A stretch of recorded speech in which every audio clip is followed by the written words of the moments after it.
Throughout the years, football has been littered with iconic moments, often provided by the game's defining players.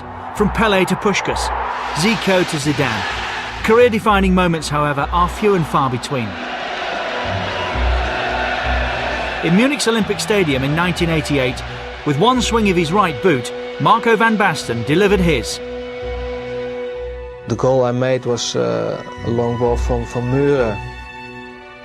The cross was really too high, way too high.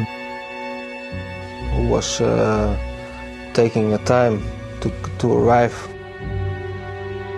You cannot shoot from that angle. I just gave it a try. And it went out in a special way in the goal. It was very difficult, but he made the decision. He can do that another million times, he will never score that goal.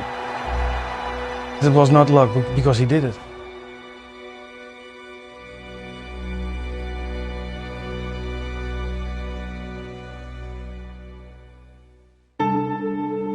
On the outskirts of Utrecht, Marco van Basten's father, Joop, still lives in the flat where his son spent many of his childhood years. Today, Marco's former bedroom has been transformed into something more akin to a museum, dedicated to the career of one of football's most outstanding natural talents.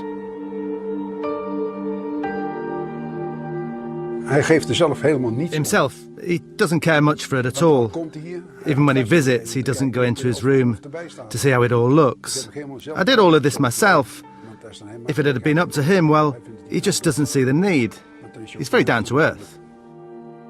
He really earned everything in here.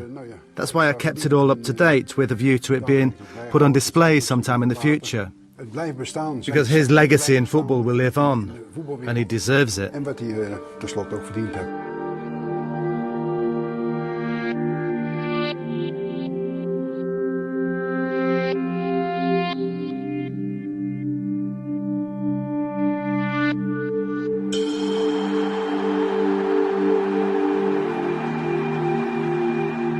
Joop van Basten himself had been an uncompromising defender for amateur side DOS. The game was in the Van Basten blood, though for the young Marco, what eventually became burning ambition was still just a flickering flame. I wasn't really that focused on it. I was just enjoying it. I wasn't really dreaming from the beginning. I wanted to become one of the best players of the world. He just loved every sport.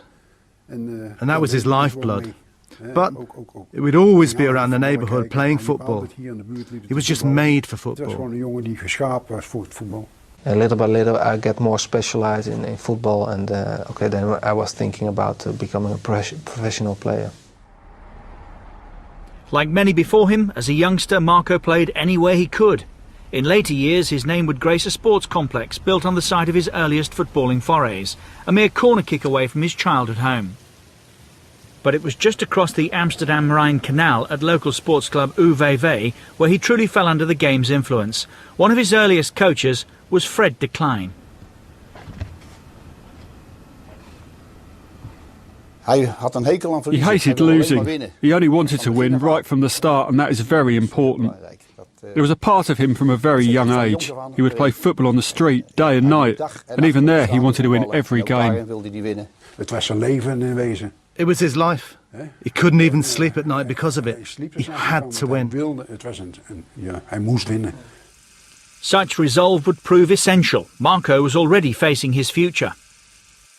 If you play on the centre-forward position, I had always fight, and I always they marked me very well. So I was telling to my father, yeah, I would like to play more football. So maybe it's better to play in the midfield.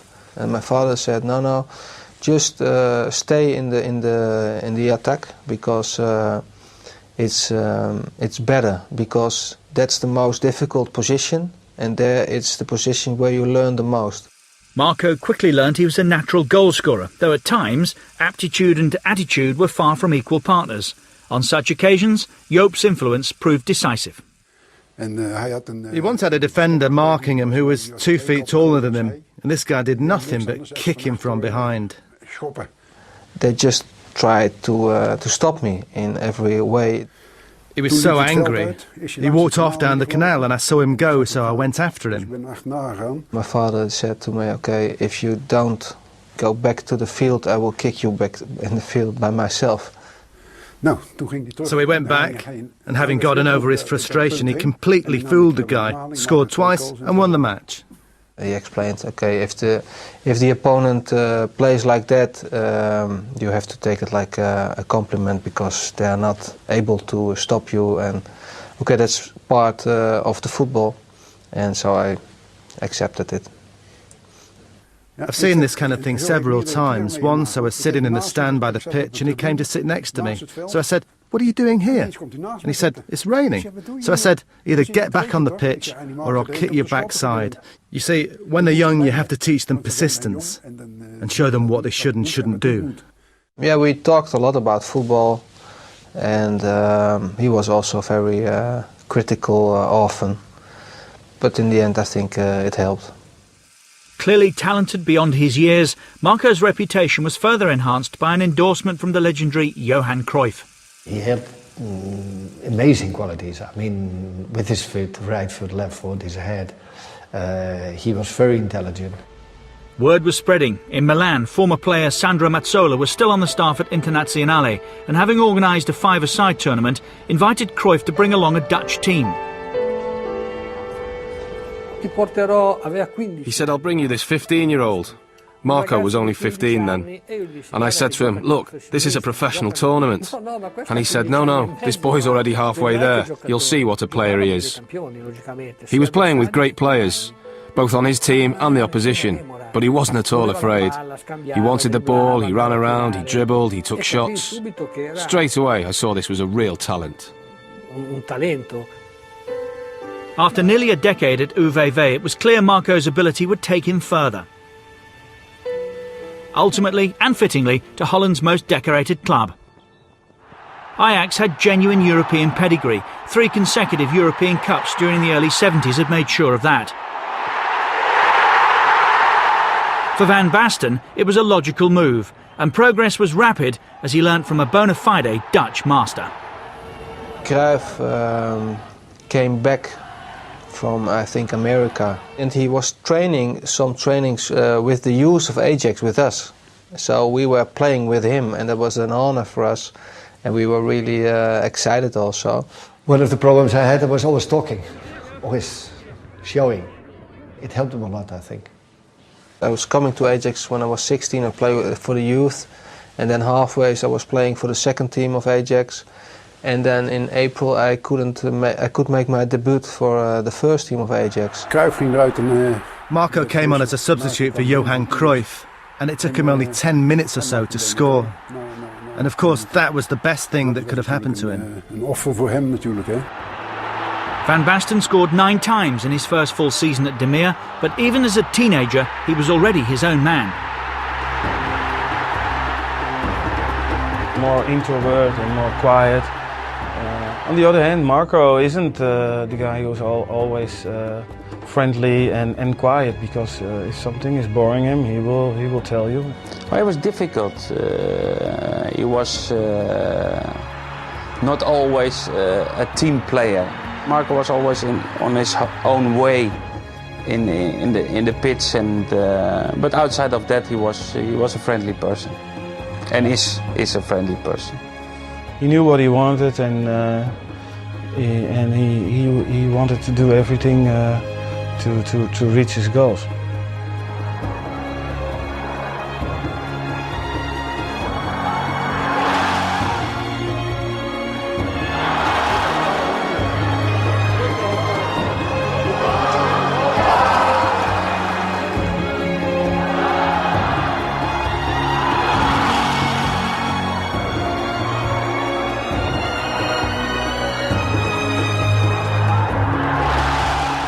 Van Basten. Moeilijke hoek, redt hij het of niet? Ja hoor! Marco van Basten. Van Basten, goal! Schiet het goal! Wat fantastisch! Van Basten, prachtig! Ingeschoten goal!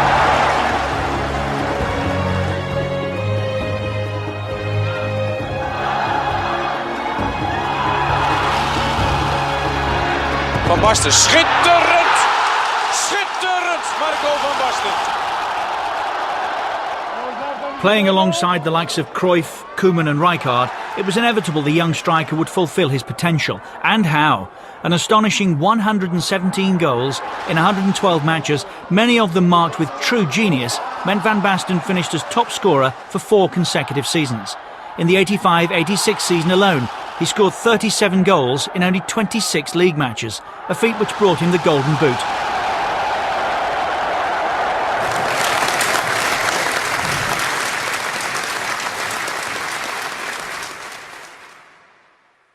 In 1987, Ajax reached the European Cup Winners' Cup final where they met Lokomotiv Leipzig in Athens. For Van Basten, it was a landmark moment. I realized that we had a possibility to make history because winning a European Cup was something special. And I had something by myself, okay, if there is a possibility in the first chance, get it. Because if you don't take it, the next time it's going to be more difficult.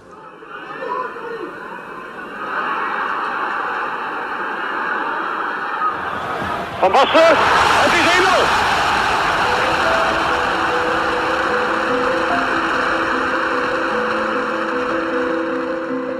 The first step was something done, and they couldn't say afterwards, okay, he's a good player but not really a winner. And I was a person who has already won the European Cup, so that was something that gives you a good feeling.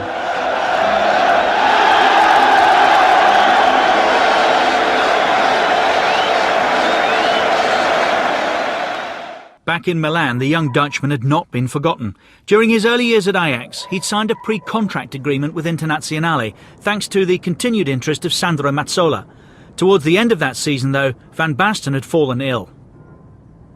The news came to me that he would have to stay where he was for the next 6 months. I couldn't wait 6 months, as we had to present the new team. So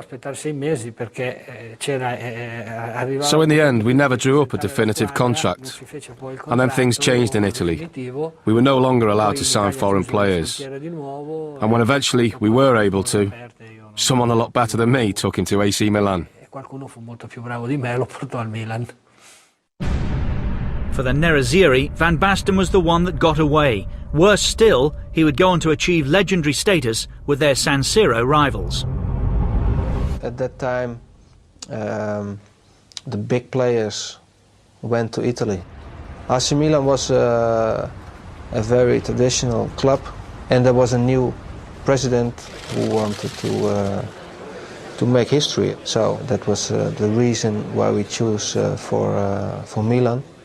Because he was really eager to win something. He had the power and also the money to realize something really big. Silvio Berlusconi's dream was realised as Milan won their first Scudetto since 1979. But for Van Basten, the alarm bells were already ringing.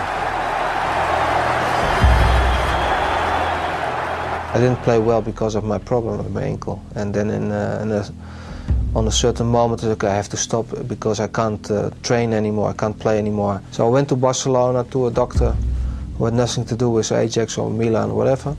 And he said, okay, you have to be operated because there's something really wrong in your ankle. Van Basten missed 6 months of that season, but crucially for his country, his return coincided with that summer's European Championships. The Netherlands lost their opening fixture, though, to the Soviet Union. Van Basten began that game on the bench, but was recalled to the starting 11 for the following match, a must-win encounter against England. While Wallace had a tough season, we're a little bit tired also. He was fresh, and I think he gave us the boost that we needed, especially against England. That was a special game for me. Lining up for England that afternoon was John Barnes. The players insisted Marco played, and we were quite happy at that because he hadn't been fit.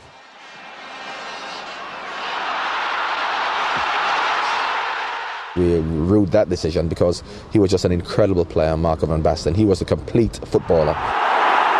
Van Basten scored twice more, not so much a hat-trick as a statement of intent. The English were undone by a Dutch masterclass. one which ultimately led to a semi-final showdown with old rivals West Germany. For some, there were scores to settle. A lot of people in Holland, they didn't really forget the 74 World Champion finals. For them it was very important. A lot of the Dutch had problems with the Germans. But I wasn't like that. I was just playing football and I wanted to beat the opponent. Van Basten did just that, striking the winner with just 2 minutes remaining to seal a momentous 2-1 win. Everybody was happy that we won against Germany. I was happy because we went to the final, and that was something that was for me important. Once again, the Soviet Union stood in their way, but lightning was not about to strike twice. First on the score sheet was Ruud Gullit, but the best was yet to come.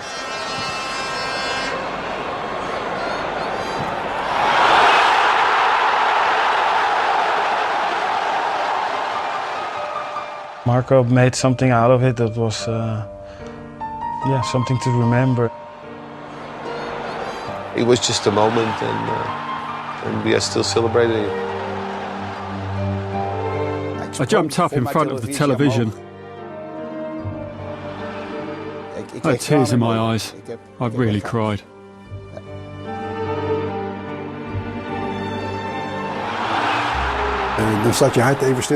For a second, your heart simply stops and all you can hear is the crowd cheering. What started as a very difficult tournament changed as a dream for someone like me. Of course, I regard this one as very special, the win and becoming champions. Such moments become engraved in your memory.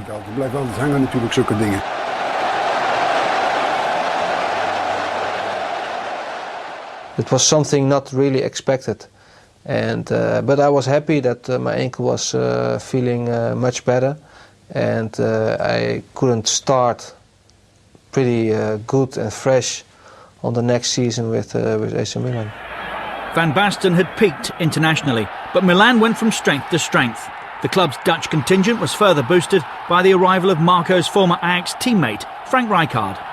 It was a great team, not only the Marco and Ruud, for instance, but especially the Italian players. They were really down to earth, working really very, very hard. Italians are more focused on the road ahead. Whereas the Dutch think, we're playing for 90 minutes and we have to win. They brought that mentality with them. They were all good players, but not only good players, they were also good persons, because everybody wants to play football, they liked training, and they didn't really think about other things. They just want to be a good player and winning a lot of things. It was a very strong group, a team who really knew their football. And we were a team which didn't rely on any one individual. That was significant too, as individually all our players were excellent. Milan now sought their destiny. Success in Europe was the minimal requirement, and the opportunity arrived in 1989 against Steaua Bucharest. When we went with the bus to the stadium, we were crossing, I think, more than 95,000 Milan fans. And you all saw a sea of black and red. If you see all these people, all these crowds, that was very emotional. It was like a home game for us. And the sensation already after 2-3 minutes that this was our game. That was a special night. We played a fantastic game. From the first minute, we dominated the game, we played a very good game, all of us. We were moving on the pitch as a team. It was like an organism on the pitch, and it was moving all together.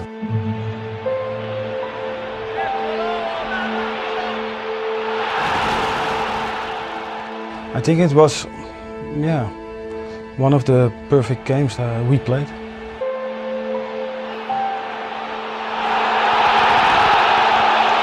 Van Basten and Gullit scored twice each. Milan had set a new standard in European football. It was a standard they maintained the following season in Vienna. Van Basten's pass set up Frank Rijkaard as Milan defended their title against Benfica. The Dutch were helping the Italians dominate Europe. The Rossoneri were inescapably the continent's best team, and Marco van Basten was hailed as Europe's finest player. I suppose the person who really pushed us forward was Van Basten, because of his ability in front of goal and the goals he scored. A really great player. I think he was excellent. I just did everything to give him the ball as much as possible. He was the most beautiful striker I've ever seen. He had an incredible elegance about him. He could do anything with the ball. He is and he was one of the best strikers in the world. He could score goals in every possible way. Spectacular goals, tap-ins, individual goals. He was a complete footballer. It wasn't just about his goals. He was very quick. He was good one-on-one. He was strong in the air. He had a great shot with either foot. It was hard to find a quality that he didn't possess. Off the pitch, he was a little less charismatic than Ruud. But on it, he was a lot more important and decisive. And all the players knew that. They knew Marco's importance on the pitch, and to listen when he spoke, even if he did speak less than Ruud. Consistently victorious, repeatedly triumphant, Van Basten won a third Ballon d'Or, equalling the achievement of Cruyff and Platini before him. The young Dutchman, though, was running on borrowed time. When the fields became harder or softer, I had more problems with my ankle. So I went to the doctor and he said, okay, we can clean your ankle. They call it a nettoyage. Clean it, and then if this cleaned, you can just play easily for a few more years. But it all went wrong. It get from bad to worse. And in the end, I couldn't walk anymore. Football was my life, and I was dying as a football player. Marco did return for the 1993 Champions League final against Olympique Marseille, but was a shadow of his former self. A marked man since his youth, a victim of his own ability, Marco van Basten would never play football again. All the cartilage was gone, and I worked and I tried everything for 2.5 years. He had to give it up, and that was really tough on him, which is understandable because he loved playing football. So yes, it was over. It was all over. For about 10 years, Marco van Basten was the best footballer in Europe. 10 years. An injury ended that.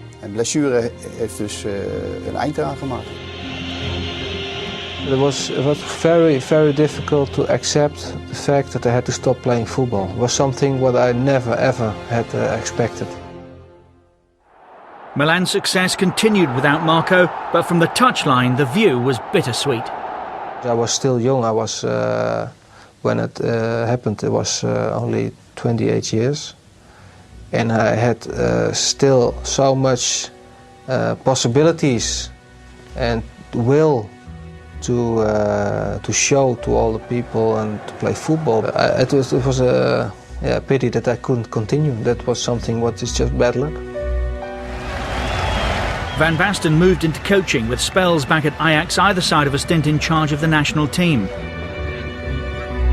I've always said Van Basten is the best player I ever played with, because he only had a few years to show his full talent. He won 3 Ballon d'Or, yet was only 28 when he retired. Most players have a little more time than that. Well, pride, the meaning of the word is clear, but it goes way beyond that. I had a son who was a top player. What else could you wish for? I was happy, and so was he. I played 10 years professional football, and it was something very special. I'm glad that I've made it very well with Ajax and also with AC Milan. On the other side, it's a pity that it stopped already when I was 28. So that was a pity, but in the end I was happy to have had all these nice experiences.